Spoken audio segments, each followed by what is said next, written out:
Mes amis, bien le bonsoir. Nous sommes en train d'assister à l'effondrement du groupe Volkswagen. Et pas seulement Volkswagen. Ce qui se passe avec eux, c'est en train de se généraliser à tous les constructeurs de voitures européens. Je pense que dans les années qui vont venir, beaucoup de marques européennes que nous connaissons aujourd'hui auront disparu, n'existeront pas. C'est quelque chose qui est lié peut-être au marché, mais en réalité même pas ça, qui est lié à la planification centrale, à l'économie dirigée dans laquelle l'Union européenne s'est engagée. Vous savez, il y a une règle qui se dément jamais, c'est que chaque fois que c'est des fonctionnaires qui se substituent aux acteurs de marché, donc des fonctionnaires qui, d'un côté, veulent forcer le consommateur à acheter tel ou tel produit, et en même temps veulent forcer le fabricant à construire, distribuer tel ou tel produit, généralement ça finit en catastrophe. Le monde peut évoluer d'une technologie à une autre, comme il l'a fait. On a eu une époque les avions à hélice, après on a eu des avions à réaction. Si vous regardez aujourd'hui, il y a toujours des avions à hélice, mais la majorité des avions de transport public sont à réaction. L'hélice n'a pas été interdite, c'est tout simplement des développements incrémentaux qui arrivent. Et après, on arrive à des systèmes de plus en plus performants. Et puis, le marché, qui fonctionne toujours de gré à gré, va plébisciter les meilleurs produits. L'Union européenne a décidé, pour des raisons purement idéologiques, a décidé de détruire la poule aux œufs d'or. Il faut savoir une chose. Dans le monde qui nous entoure, il y a deux types de véhicules. Il y a des véhicules thermiques, à essence ou diesel, et il y a des véhicules électriques. Les véhicules thermiques sont très difficiles à fabriquer. Ils ont beaucoup plus de pièces. Prenez un moteur, il a un système de refroidissement, des systèmes de régulation, des pièces tournantes, des endroits très chauds, un long pot d'échappement, il a une boîte de vitesse, tout ça. Et cet ensemble est extrêmement dur à fabriquer, surtout s'il s'agit de tenir les niveaux d'émissions exigés par l'Union européenne, par exemple, ou par l'EPA aux États-Unis. Donc, ça, c'est très difficile. La voiture électrique est très simple. La voiture électrique a beaucoup moins de pièces. Tu as un châssis, des roues, les moteurs sont généralement derrière les roues, et puis tout le reste c'est du logiciel, et puis une grande batterie qui est généralement dans le plancher. C'est beaucoup plus facile à fabriquer, il y a beaucoup moins de pièces dedans. Voici où ça devient intéressant. L'Europe est beaucoup plus forte à fabriquer des véhicules thermiques. C'est un savoir-faire qui a été acquis à travers des générations. Volkswagen a été créé en 1937. D'autres marques que vous connaissez ont été créées parfois avant, parfois après, mais c'est des marques qui ont des décennies, de presque un siècle pour certaines ou plus, de savoir-faire. L'Union européenne a décidé de détruire ce savoir-faire en créant une obsolescence programmée par réglementation, donc une obsolescence réglementaire. Ça veut dire qu'elle a dit d'ici 2035, il sera interdit de commercialiser des véhicules thermiques en Europe. C'est l'arrêt de mort des constructeurs européens. En même temps, elle veut elle veut que tout le monde aille à l'électrique. Donc elle veut que c'est les fonctionnaires qui veulent, dans leur omniscience, dans leur sagesse infinie et illimitée qui a amélioré tout ce qu'ils ont touché, eh bien, ils veulent que les gens passent à l'électrique. Encore une fois, la technologie évolue, mais elle n'évolue pas par planification centrale, elle n'évolue pas par décret. Or, dans ce cas-là, ceux qui sont forts à fabriquer les véhicules électriques, ce sont les Chinois. Les compagnies chinoises sont très bonnes à fabriquer les véhicules électriques. Les européennes sont très mauvaises. La plus grande partie des batteries, je crois à 80-90% des batteries, viennent des véhicules dans le monde, peu importe leur marque, sont fabriqués par une seule usine chinoise. La Chine maîtrise l'électrique. Elle maîtrise sur le plan de la batterie, qui est l'essentiel de la valeur et de la complexité du véhicule. Elle le maîtrise sur le plan du logiciel qui gère le véhicule, alors que les Européens n'en sont pas là. Donc en pratique, qu'est-ce qu'ils ont fait les Européens? Ils se sont sabordés sur ce qu'ils maîtrisent pour forcer leurs constructeurs à aller faire de la concurrence sur ce qu'ils ne maîtrisent pas. C'est la recette pour le désastre. Autre chose. J'ai travaillé avec les constructeurs automobiles dans le passé.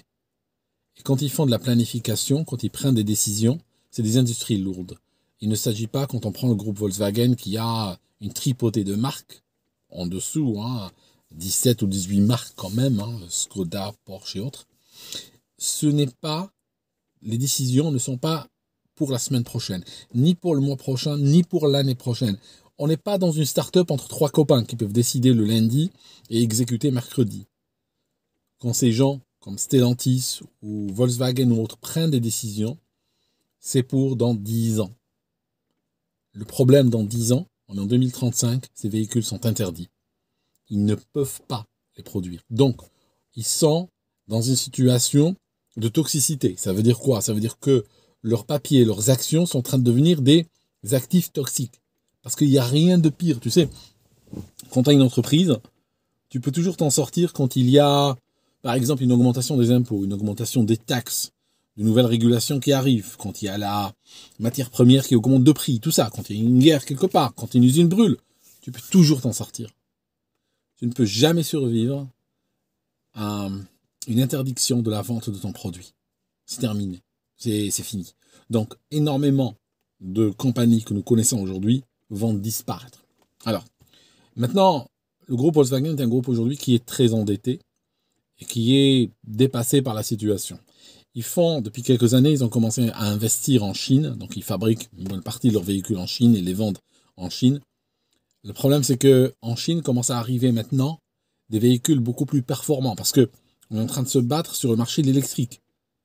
Les Chinois sont très forts en électrique. Donc, un constructeur européen qui arrive avec un véhicule électrique, plus cher, moins de performance que le véhicule chinois local, les gens ne voient pas de raison. Aujourd'hui, les véhicules électriques sont devenus tellement faciles à fabriquer que même des fabricants de téléphones portables, des sociétés qui fabriquaient des téléphones portables chinoises, comme ça, commencent à fabriquer des véhicules électriques. Tellement c'est simple à faire. C'est comme un grand téléphone portable sur roue. La batterie est plus grande. Aux 4 coins du téléphone portable, on met 4 roues. L'écran, on met des écrans au milieu du véhicule. On met une carcasse. Et puis voilà, on a la voiture électrique. C'est aussi simple que cela. Donc, Volkswagen, pour la première fois de son histoire, qui commence, je disais, à Berlin en 1937, décide de fermer une usine en Royaume-Uni, en Allemagne, et va en fermer d'autres. Et celles qui tournent sont en train de tourner à capacité partielle. Ils sont dans une situation catastrophique à cause de l'augmentation de l'énergie. Parce que l'Allemagne, quand il y a eu cette guerre entre la Russie et l'Ukraine, l'Allemagne, au lieu de se tenir en dehors de cela, on a presque l'impression qu'ils avaient envie d'une revanche. Vous savez, parfois, certains ont la digestion difficile et ils avaient envie de s'engager, de prendre parti dans cette guerre qui en réalité ne les concerne pas. Ils avaient tout à perdre. Aujourd'hui, ils sont en train d'acheter du gaz de schiste américain, ils lui font traverser l'Atlantique, ils lui payent le voyage et ils l'utilisent. Ils sont en train d'utiliser des usines à charbon. Tout ça est très cher à faire tourner. Le prix de l'énergie a augmenté. Les Allemands sont démoralisés, n'ont pas envie de travailler. Vous avez peut-être vu récemment dans les news, chez Tesla, ils ont créé une Gigafactory à Berlin pour fabriquer des Tesla. Les managers, vous avez entendu que les managers ont commencé à les frapper chez les employés malades, qui disent « je suis malade, je ne viens pas au travail ». Les managers allaient frapper chez eux pour leur demander comment ils vont, si vraiment ils sont malades. Ça a créé du scandale en Allemagne, en particulier avec les syndicats, est très syndiqué ce secteur. Ce qui s'est passé, c'est que la réalité, c'est qu'en Allemagne, chez Tesla, jusqu'à 30% des employés ne venaient pas se déclarer malades. Les Allemands n'ont plus envie de travailler. Ils sont démissionnaires, ils sont fatigués. Et on ne peut que les comprendre. Aujourd'hui, on a des générations qui deviennent plus pauvres que celles de leurs parents. Tout s'effondre autour d'eux, leur niveau de vie, leur pouvoir d'achat, l'inflation, tout ça. Les gens aujourd'hui disent, tu sais quoi, je suis malade, je ne vais pas au travail. Et parfois, ils peuvent faire ça pendant des semaines de suite. C'est réellement une véritable gangrène. J'ai vu des études au Royaume-Uni. Le niveau de productivité que nous avons atteint, je sais plus, je me rappelle plus du chiffre, mais c'est un chiffre hallucinant. On est revenu à des siècles en arrière en termes de productivité. Nous sommes des pays qui n'ont plus envie de travailler. Personne n'a envie de se bouger. Donc, c'est en train de réellement mal se passer. La Chine fabrique des véhicules électriques et ils le maîtrisent très bien. L'Europe a décidé de s'aborder son secteur automobile. Elle y reviendra, elle changera de décision, je peux vous le dire. Mais le problème, c'est que d'ici 2035, les constructeurs automobiles européens seront morts. L'Europe ne peut pas arriver en 2031 ou 2032 en disant, vous savez quoi, on n'est pas prêt, on va retarder la décision de 10 ans. Ça ne marche pas comme ça. Parce que c'est des business, encore une fois, très lourds, qui mettent beaucoup de temps à prendre leurs décisions. Ils doivent s'engager sur de la durée.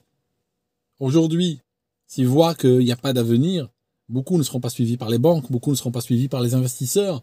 Et à partir de là, ça va commencer à s'effondrer. Et l'effondrement pour Volkswagen a déjà commencé. Pour le groupe Stellantis, il a déjà commencé.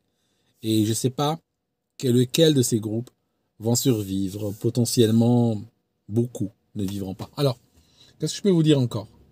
Par idéologie, il y a encore autre chose qui est en train de se passer. Par idéologie, l'Union européenne est en train de forcer les Volkswagen à payer l'État chinois. L'Union européenne, vous avez bien entendu, l'Union européenne, je vais vous expliquer le mécanisme dans le détail, c'est rageant, c'est horrible ce que l'idéologie, ce que l'économie pilotée par l'idéologie et planifiée centralement peut faire. Une horreur sans nom que je vais vous raconter. Alors, l'Union européenne force Volkswagen à payer l'État chinois pour que Volkswagen, par ce paiement libératoire, acquiert le droit de vendre ses véhicules non pas en Chine, mais en Union européenne. Donc, un groupe européen, pour vendre des véhicules en Europe, doit payer l'État chinois. L'idéologie fait ça. L'idéologie peut transformer une personne en légume. Elle peut transformer une civilisation entière en zombie avant de la détruire complètement. Je vous raconte. L'Union européenne est en train d'obliger, de plus en plus, au fur et à mesure qu'on avance vers 2035, est obligé les constructeurs chaque année à avoir une moyenne dans leur pool de véhicules qu'ils fabriquent, cette année-là, avoir une moyenne d'émissions de plus en plus faible. Avant, elle était, je crois, de 121 grammes de CO2, de carbone. Ils sont obsédés par le carbone par kilomètre. Et aujourd'hui, elle est passée à 80 grammes par kilomètre et elle va baisser encore. Donc, les groupes comme Volkswagen et d'autres ont essayé de survivre à l'époque avec le Dieselgate. Vous vous rappelez, ils ont essayé de tricher, tout ça. Mais ils ont été chopés la main dans le sac, ils ont payé très cher. Aujourd'hui, ils ne peuvent pas tricher. Donc, comment ça marche le calcul de l'Union européenne? Comment les fonctionnaires calculent? Alors, il dit ceci. Il prend la moyenne des véhicules en considérant que les véhicules électriques vendus par le constructeur ont une consommation, une émission de 0. Ce qui est faux. Si on considère l'équivalent de carbone émis par les véhicules électriques, il n'est pas de 0. Il est très, très élevé. Parce que leur fabrication est très énergivore, très coûteuse, mais ça, ils ne le considèrent pas. Donc, pour abaisser la moyenne de son pool, Volkswagen est obligé d'inclure les véhicules électriques dedans. Donc comme ça, la moyenne baisse vers 80. Sauf que Volkswagen n'arrive pas à vendre de véhicules électriques. La compétition est dure, et en particulier la compétition chinoise. Vous avez entendu parler, par exemple, que l'Union européenne a imposé des tarifs douaniers. Ils avaient, je crois, on est aujourd'hui à 45%. Les États-Unis ont imposé 100% aux véhicules chinois. Mais ça ne va pas aller loin. Pourquoi? Parce que la Chine peut tout simplement créer des usines en Bulgarie, elle peut créer des usines en Hongrie, en Turquie, tout ça, puis inonder le marché européen de l'intérieur. Donc, ce n'est pas quelque chose qui va aider. D'autant plus qu'une chose, Volkswagen dont il s'agit aujourd'hui, jusqu'à récemment, faisait 40% de ses revenus en Chine. Donc, la Chine peut tout à fait se venger et dire, bon, vous ne nous laissez pas vendre en Europe des véhicules électriques. Ok, parce qu'ils vendent des véhicules électriques pas chers du tout. Ils peuvent arriver avec des véhicules au tiers du prix que ce qu'on propose en Europe et très performants et de très bonne qualité. C'est fini l'époque. J'aimerais vraiment que vous sortiez, pour ceux qui sont encore là, que vous sortiez de l'époque où la Chine fabrique n'importe quoi. Des véhicules bien meilleurs que les véhicules européens et au tiers du prix. Je vous assure que peu importe votre fibre nationaliste, vous voyez le véhicule, vous allez l'acheter par rapport à un véhicule européen. Quand l'Européen vous le proposera à 35 000 euros, 38 000 euros, puis le Chinois vous dira c'est 9 900 euros, hein, je vous assure que vous n'allez pas regarder deux fois. Donc, et c'est ce qui est en train de se passer aujourd'hui. La Chine peut se venger et dire, bon, vous nous bloquez, ben on bloque vos groupes, et puis bon, Volkswagen va payer. Volkswagen va partir en faillite, très rapidement. Donc, c'est des situations très critiques que nous sommes en train de vivre aujourd'hui. Donc, je disais, pour vous expliquer par quel mécanisme Volkswagen paye l'État chinois. Donc, Volkswagen, s'il prend ses véhicules électriques qu'il n'arrive pas à vendre, il ne peut pas abaisser sa moyenne. Il est coincé. Et là, que se passe-t-il? L'Union européenne l'autorise à pooler ses véhicules, à mettre un pool. Donc ça signifie grouper ses véhicules qu'il vend avec un autre constructeur de son choix. Donc. Et la moyenne sera calculée avec le pool des deux. On a en Chine le groupe SAIC, qui est propriété de l'État chinois. Volkswagen, forcé par le fonctionnaire européen, ont été frappés chez eux. Ils ont dit, est-ce qu'on ne peut pas pooler nos véhicules avec vous? Donc, Volkswagen a poolé sa flotte, donc a créé un seul groupe avec celle de SAIC en Chine. Quand on fait le calcul, la moyenne passe en dessous des 80 parce que SAIC vend beaucoup de voitures électriques en Chine. C'est purement comptable. Ça ne change pas la quantité de carbone, même pour ceux qui y croient, même pour les témoins du carbone. Ça ne change rien au carbone qui est émis dans l'atmosphère. Mais, de manière comptable, on obtient une moyenne plus basse. SAIC veut se faire payer et se paye très très cher.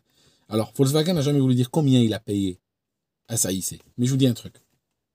Le groupe Chrysler Fiat européen aussi, a dû payer Tesla, a dû payer l'américain Tesla. Ils ont été chez Tesla, ils ont dit, écoutez, on fait un pool avec vous, et comme ça, notre émission de carbone va baisser artificiellement. Ils ont dit, ok, d'accord. C'était des centaines de millions de dollars qui ont été payés par le groupe Fiat Chrysler à Tesla. Donc, vous avez Fiat qui paye les États-Unis. Vous avez Volkswagen qui paye la Chine et l'État chinois pour pouvoir travailler. Donc, on est en train de pousser des entreprises européennes, des fleurons de l'industrie européenne qui emploient beaucoup de monde. L'industrie auto, c'est 7% des emplois en Europe. C'est pratiquement les plus grands investissements en recherche et développement. On est en train de les détruire. On est en train de les détruire pour voir si ceci changera le climat de la Terre. On est en train de partir sur des prophéties qui se répètent depuis les années 60, qui changent tout le temps. Les Maldives vont disparaître sous l'eau, tout ça. C'est des prophéties qu'on renouvelle chaque fois, l'ébullition climatique, machin. On n'a rien vu. Aucune de ces prophéties ne s'est réalisée. Mais l'Europe a décidé de détruire ces industries-là. Et c'est pour ça qu'aujourd'hui, les papiers de Volkswagen ou de tous les autres constructeurs automobiles européens sont devenus toxiques. Ça signifie vous investissez là-dedans et il y a de très fortes chances que vous en sortiez avec zéro. Voilà, je pense que le bilan est assez désastreux à ce stade. Il faut aussi s'inquiéter pour d'autres industries européennes, pas seulement les automobiles. Je vous ferai d'autres vidéos sur le sujet, mais c'est hyper chaud là en ce moment. On est dans la grande destruction, on est dans le bulldozer qui traverse la civilisation et il ne restera que des miettes par la suite. Merci d'avoir regardé cette vidéo jusqu'ici et on se voit dans une prochaine vidéo.